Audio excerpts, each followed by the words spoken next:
That's not an alien. That's not an alien. That's not an alien.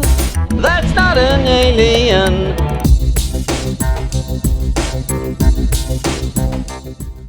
Okay, so for those of you who saw my previous video, I was talking about how I was going to start making videos about my books, and I was going to start with That's Not an Alien, because it is so politically up to date. It's part of the zeitgeist. I don't know what the correct term would be, but because of Trump, it's very relevant. So I'm trying to get a publisher for that.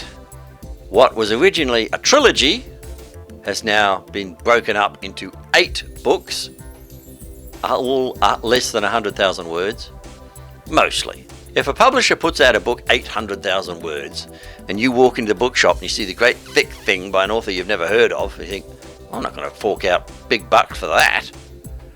Apparently my girlfriend's mother actually found my book Shut Up Part 1 online, the hardcover version, and somehow she paid $132 for it. I don't know why, and I don't expect I'll be seeing much of that $132.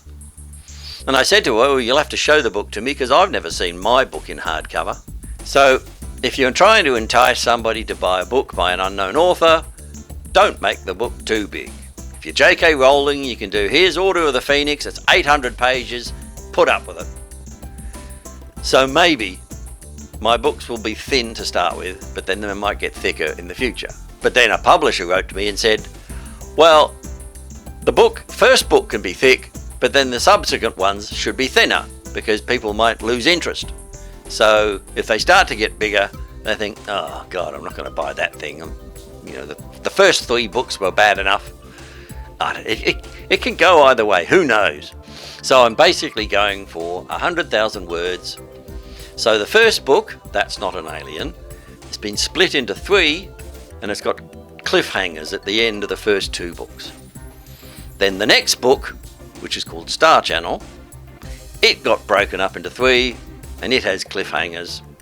And then the last book, called Now That Is an Alien, that is split in 2. Currently it's split in 2, unless it gets bigger. I'm still working on that one. Each one of the trilogy, the original trilogy, has a TV script. So the first one's about 15 episodes, I think. The second one's about 18 episodes. The third one's about 14 episodes. So lots and lots of watching it on TV. If you don't want to read the book or listen to the audio book with me doing the voice of Cathamus and everybody else, you might wait around for the animated version, which probably will be animated. It's probably better to do an animated version of all of these little aliens and spaceships and things like that. I've just been drawing 2D images in fireworks because I like fireworks. Take that, Adobe. Then I made a very basic animation for Shut Up Part 1. I haven't started anything like that for That's Not an Alien, but I've been drawing aliens and spaceships. I'll probably be drawing more images in the future because I actually put the images in the book. I mean, I've got a narrator who reads the book and then he says, oh, look at this pretty picture of a spaceship. So it seems like a children's book, but it's not. It's definitely for adults. Although I tried to limit the swearing so that maybe it could get a PG rating for the kids. But we'll see. So I had to take out all the F's and C's. I've got other books full of F's and C's, so don't you worry about that. What is this book that I have written, That's Not an Alien? Well, the idea is, originally, Argentina defaulted on its debts, and I thought, oh, imagine a war where all the debtor countries go to war against the creditor countries. And they say, we can't afford to pay our debts. Oh, you pay your debts or I'll blow you up. So that was the original impetus for a Third World War.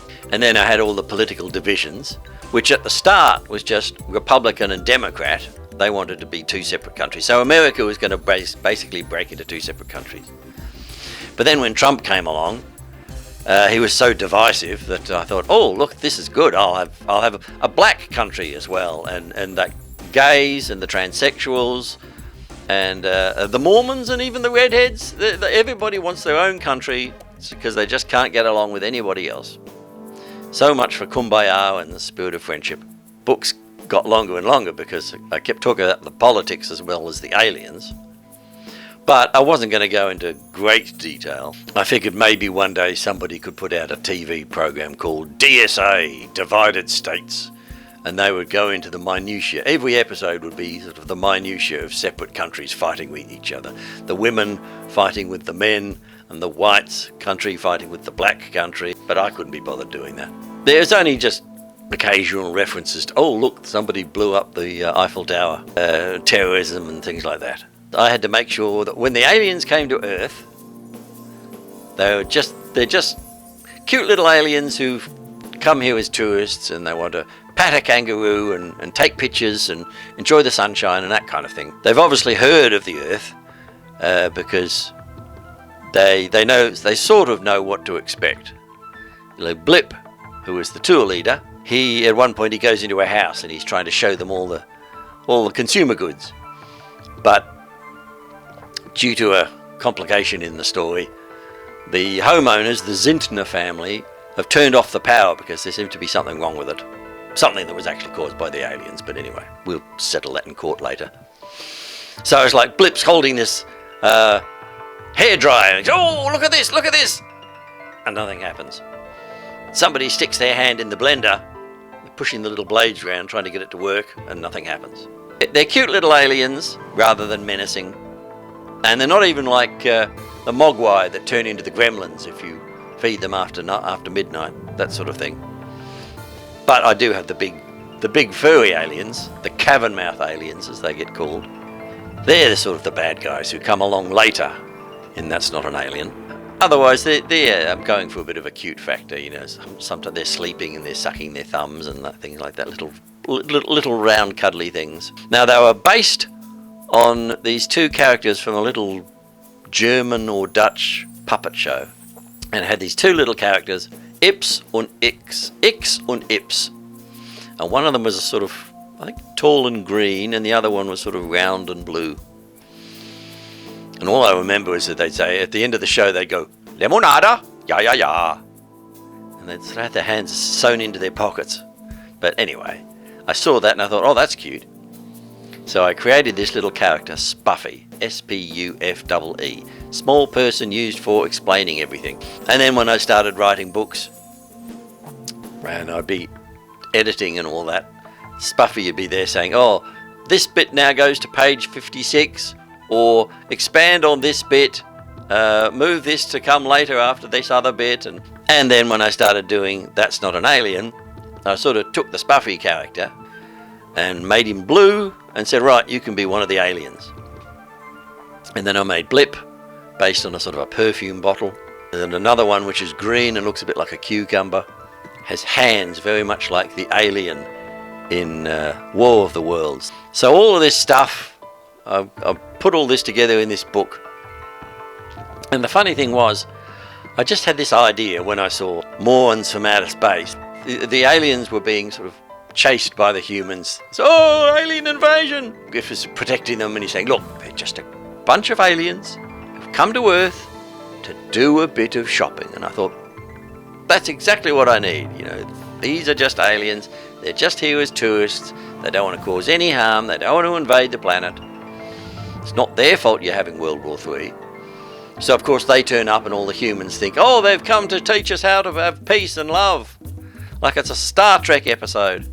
When Donald Trump came along, the politics aspect of the book ramped up and, you know, more and more groups dividing amongst themselves, gay, straight, black, etc., etc.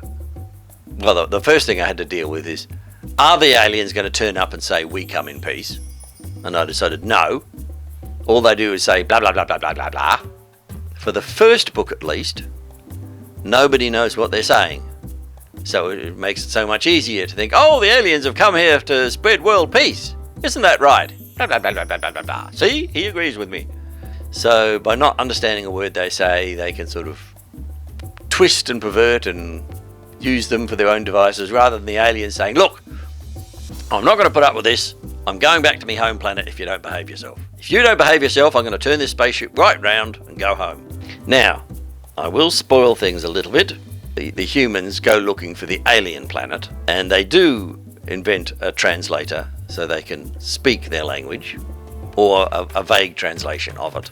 So eventually the communication situation gets better, because you can't have 3 books where the aliens just go blah blah blah blah blah blah the entire time. Mind you, there was a whole TV show called Skippy. You know, what's that, Skip? Somebody's fallen down a well.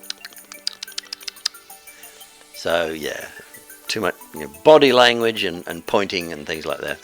Because one of the problems is the aliens really just aren't that interested in the humans. Although one of the things they like is the white noise on television. They don't actually watch the programs, they watch the white noise in between channels. Which was great, because here I am writing this book and then everyone goes digital. So there's no more white noise anymore. I had to find an old analog TV, and I kept having to say, oh, where did you find this old analog TV? So technology kept advancing in leaps and bounds, and old things like VHS tape recorders and white noise on your analog television, that all became old hat. And yeah, I had to find a reason for it. But then somebody brought back vinyl records. I walked into a record shop and I thought, oh God, this is like 20 years ago. And racks of great big vinyl 12-inch LPs. How did that happen? So maybe analog televisions with white noise will come back by the time my book. Maybe I'll lead it. It'll be a trend. Maybe everyone will be out getting old analog TVs. Some of the adults will say, oh, I remember white noise. Yes. Didn't appreciate it, but anyway. So yeah, it's just things like, the aliens don't sit there watching reality TV. They watch white noise instead. That gives you a bit of an idea of what this book is about. Then there are other things like this guy Rex Frattendanger, who's working for this big, fat, blustery general, Meredith Macpacker. Macpacker wants to have World War III, and he wants Rex to advertise the war and have things like billboards on the sides of tanks to pay for the war through advertising revenue and stuff like that. And it hasn't quite happened yet.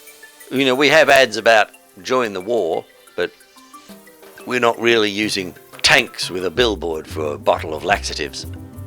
I will talk more about it in my next video, because I probably waffled on enough. So if this didn't bore you to death, then please like and subscribe, and maybe the next week when I post a video I'll have a few more people watching it. So we shall see.